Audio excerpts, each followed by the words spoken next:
Hello guys, welcome to my channel. I am Denmark Aranas, a postgraduate medical intern, and I basically provide informative videos to medical students, and also I would like to give aspiring Filipino physicians an idea of what a med student usually tackle in med school. If you find these videos helpful, please don't forget to hit the like button and subscribe to my channel and click the notification bell to be updated for my new videos. Today, I'll be discussing the CPC of tumor lysis syndrome. I would just like to clarify that a syndrome is not equivalent to a disease. Syndromes are just a constellation of signs and symptoms, and it could be associated to many diseases. Tumor lysis syndrome refers to the constellation of metabolic disturbances that occurs when large numbers of neoplastic cells are killed rapidly, leading to the release of intracellular ions and metabolic byproducts into the systemic circulation. It's important for us to be familiar with this syndrome so that we could early detect this syndrome to our cancer patients, instituting now the proper management to them early on. So this now is the overview of RCPC. They will be discussing this by section.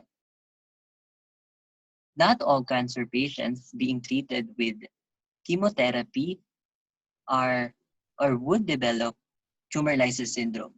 These are just the risk factors that we have to consider for our cancer patients. Those with increased or high tumor burden, extensive bone marrow involvement, high uric acid pre-treatment, tumor that is highly sensitive to treatment, are dehydrated patient, those with decreased urine output, or those patients with renal dysfunction or renal involvement of the tumor, and also those patients with advanced age. These now are the associated diseases to tumor lysis syndrome, arranged according to the highest risk to the lowest. These now include the Burkitt's lymphoma, high-grade non-Hodgkin's lymphoma, lymphoblastic lymphoma, T-cell acute leukemia, multiple myeloma, breast cancer, small cell lung cancer, and germ cell tumors in the ovary or the testes. Considering the risk factors in these diseases, this now would lead to high or extensive tumor cell lysis and release of their contents, including potassium, phosphate, LDH, and nucleic acids.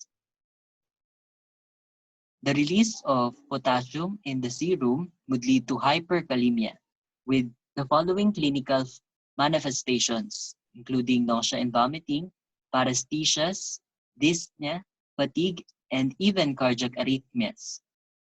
And as for the phosphate, increased phosphate in the serum that would cause hyperphosphatemia, and this phosphate in the serum would bind to serum calcium, and they would form solid calcium phosphate crystals, which would deplete the calcium storage, leading to hypocalcemia.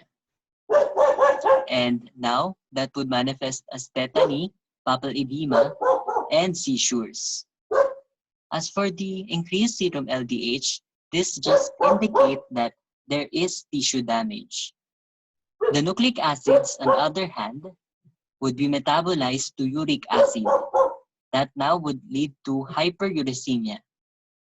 This hyperuricemia would increase the precipitation of calcium phosphate crystals. And the increase in calcium phosphate crystals would in turn also increase the precipitation of uric acid. So it goes both ways. Calcium phosphate crystals would be highly precipitated, also the uric acid crystals. These two crystals would be deposited to the kidney tubules and the collecting ducts.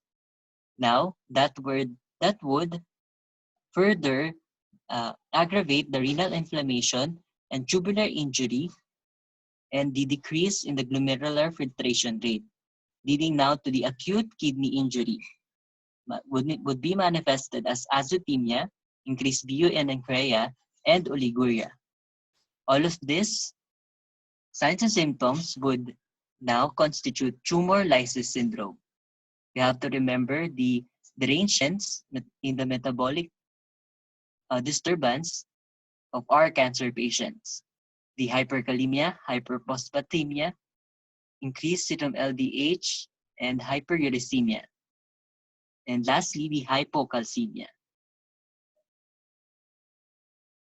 For my reference,